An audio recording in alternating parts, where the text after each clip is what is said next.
वाली बात आ रही है।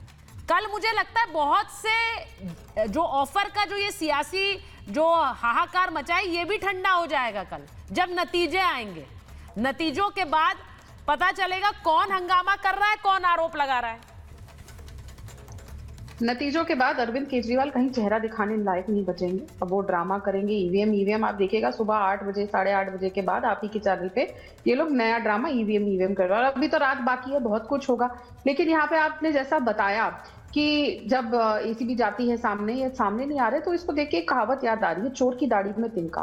क्योंकि अगर ये सत्य बोल रहे होते और इनके पास सच में ऐसा कॉल आया होता, वो तो सीना चौड़ा करके बाहर आते और बोलते हाँ लीजिए नंबर, करिए अरेस्ट। जब एलजी साहब ने सामने से कह दिया कि कार्रवाई हो ही जाए, तो इन लोगों को इस बात पे तकलीफ हो गई कि आज तक तो इतनी जल्दी कार्रवाई नहीं हुई। इनके नेताओं ने कहना शुरू कर दिया अब एलजी साहब बड़ी जल्दी जल्दी कार्रवाई करवा रहे हैं और किसी बात पे वो ध्यान नहीं देते। अरे भाई साहब आपने कंप्लेंट करी। और यहाँ पे जो बोला जा रहा था, इनके प्रवक्ता कह रहे थे, इनका एक्चुअली क्या है ना, आम आदमी पार्टी के प्रवक्ताओं का सारा ध्यान बस राधिका खेड़ा कौन सी पार्टी में थी, किस में थी, इसमें रहता है। अगर थोड़ा सा ध्यान अपनी पार्टी पर रखते तो भाई साहब एग्जिट पोल हो 2020 के या सारे के सारे ओपिनियन पोल हो, सबने आपको 60 सीटें दी थी।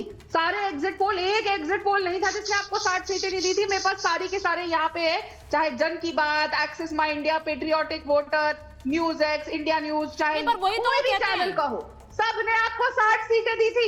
और आप बोल रहे हैं कि हमारे को कभी भी एग्जिट पोल नहीं जिताते। तो ध्यान दीजिए, तो सारे नेता कहते हैं कि एग्जिट पोल में कुछ भी बोल के निकल जाएंगे। ये राधिका जी कौन सा गणित निकाल कर लाई हैं? वो कह रही हैं कि दी थी आपको 60 सीटें।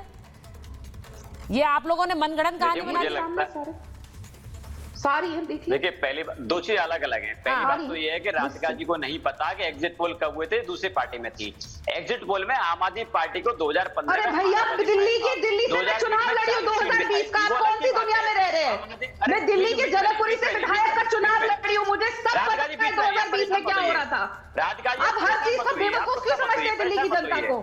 राधिका को ये नहीं पता, राधिका को वो नहीं पता। पहली बात देखिए, आम आदमी पार्टी दिल्ली में सरकार बना रही है, अलग की बात है। आम आदमी पार्टी को दिल्ली के लोगों ने भरोसा दिया है, वो एक बात है। दूसरा, आम आदमी पार्टी के आने वाले विधायकों को, मौजूदा प्रत्याशियों को भारतीय जनता पार्टी 15-15 करोड़ रुपए के ऑफर इसलिए दे रही है कि भाजपा को पता है कि दिल्ली में लोग चुनाव हार रहे हैं। और इनका इतिहास है भाई, 2013 के अंदर शेर सिंह डागर का तो हमने स्टिंग जारी किया था, जो कि आम आदमी पार्टी के विधायकों को खरीदने की कोशिश कर रहा था। भाई आम आदमी बीजेपी का राष्ट्रीय दिल्ली का उपाध्यक्ष थे वो, तो क्या कार्रवाई हुई? महाराष्ट्र के अंदर भाजपा ने सरकार गिरा के अपनी सरकार बनाई, एमएलए खरीदे, क्या कार्रवाई हुई? गोवा के अंदर, उत्तराखंड के अंदर, एक तरह से तो देखिए पवन जी, आज राहुल गांधी आप ही के लिए बैटिंग कर रहे थे।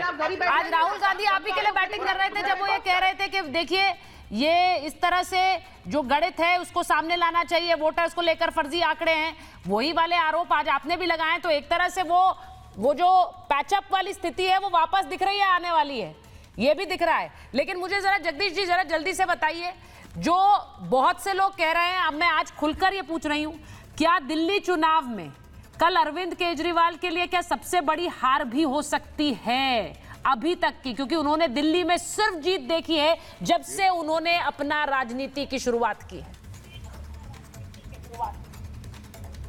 देखिए मैडम, मेरे दिमाग में एक सवाल चल रहा है आपके चैनल पे, क्या सभी चैनल पर कुछ वकील चिल्ला रहे हैं केजरीवाल के घर के बाहर, कह रहे हैं हम ऊपर जाएंगे या तो भी वापस जाएं।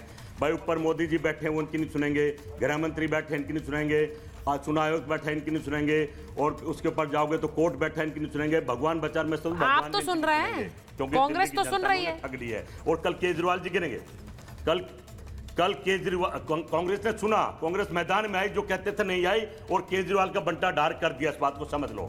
केजरीवाल तो आप इस बात पर खुश हैं कि आपने अरविंद केजरीवाल का गेम खराब कर दिया, या इस बात से दुखी है कि बीजेपी फिर से आ रही होगी दिल्ली में? ये मुझे समझ नहीं आ रहा है, आपके लिए ज्यादा बड़ी चीज क्या है, अरविंद केजरीवाल का गेम खराब करना या बीजेपी सत्ता में आ रही है? कांग्रेस को उठाने के लिए जब संजय सिंह ने ये बोला था कि हम इंडी लाइन से कांग्रेस को बाहर भेजेंगे, केजरीवाल की बात थी, संजय सिंह की करतूत है। केजरीवाल की बात ही सुनिए। देखिए मैं तो बस ये जानती हूँ, अरे सुन, रुक जा भाई, मेरी बात है ये, मैं पूरा जवाब दे दूं मैडम, पूरा। ये तो केजरीवाल की बात थी। अब आ जाइए भारतीय जनता पार्टी पर। भारतीय जनता पार्टी के नेता हाँ। बड़े खुश और बड़े उससे उत्साह से कह रहे हैं। कोई कह रहा है कि वो केजरीवाल 25,000 हारेगा, गृह मंत्री कह रहा तीसरी केजरीवाल दोनों हारेंगे, और ये कह रहे हैं 50 अरे सर उसमें अभी इस वक्त आप और उनमें फर्क नहीं है, आप भी यही कह रहे हैं कि हार गए, पर आप इस बात में गर्व ले रहे हैं कि हमने उनके लिए स्थिति ऐसी कर दी कि ये हार रहे हैं। अब आप सोचिए आपके लिए बड़ा क्या है, बीजेपी की जीत दिल्ली में या अरविंद केजरीवाल की हार दिल्ली में, आप ये सोचिए। मेरे पास आज समय कम है, मैं बस ये कहना चाह रही हूँ कुछ ही घंटे बचे हैं, दिल्ली का वर्डिक्ट हमारे सामने होगा। दिल्ली में किसकी सरकार बन रही है, जनता ने किसे चुना है, थोड़ी देर में, थोड़े घंटों में ये बिल्कुल साफ हो जाएगा। और कल हमारे साथ सुबह 6 बजे से जरूर जुड़िएगा।